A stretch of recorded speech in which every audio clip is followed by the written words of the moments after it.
Some of the most vulnerable people in Australia are those who find themselves being forced to work for almost nothing. They're often from non-English speaking backgrounds and could be working as labourers, on farms, as sex workers or in the home.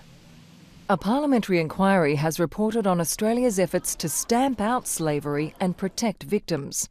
The Human Rights Subcommittee recommends a compensation scheme for victims and also development of ethical labels on imported products. Walk Free talks about modern slavery.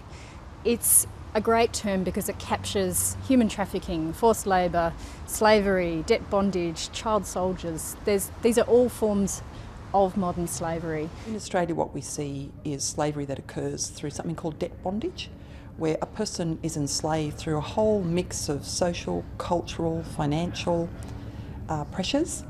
A person coming to Australia may be forced into a debt with a relative that must be paid off by working for them, or they might find themselves in what's described as a sham marriage. We found a case that's a bit like that, a sham marriage, where a woman from overseas married someone, and when she arrived at the airport in Australia, she was picked up by the man she married and his real partner, and she was enslaved in the home. Getting an accurate picture of the prevalence of the problem in Australia has proven difficult. One of the first reasons is that crime inherently is underreported. We know with sexual assault, maybe 1 in 4 cases get reported. There's no reason to think that this crime is any different, particularly when we know it affects the most vulnerable people in communities. Because we have very few cases actually determined and very few cases reported, we think it's right under the radar that it's not happening. We just don't have a great database. So what we're doing in Australia, and the Australian Institute of Criminology is involved with this, is developing what we call a framework about how we monitor. So we're very transparent about what we're going to be looking at. The federal government has beefed up protections for victims through legislation, which aims to broaden the definition of slavery offences, increase penalties and improve support and care for victims.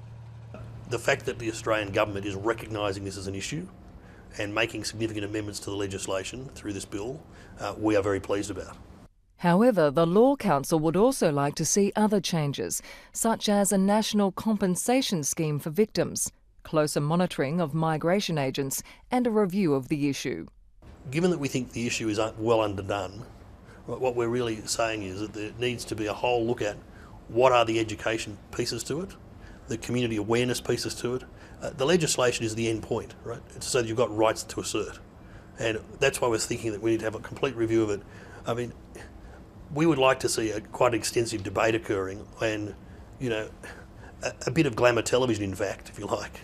Anti-slavery groups are also keen to remind consumers about the risk of buying products which have involved the use of slaves in their supply chain. Walk Free believes business can play a crucial role in reducing slavery worldwide. Business is clearly not doing enough on this issue.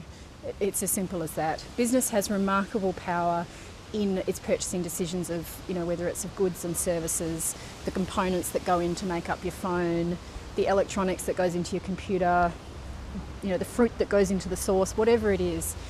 Business has the capacity to say to their business partners, we won't buy from you unless you can verify for us that these are produced in a slavery-free way.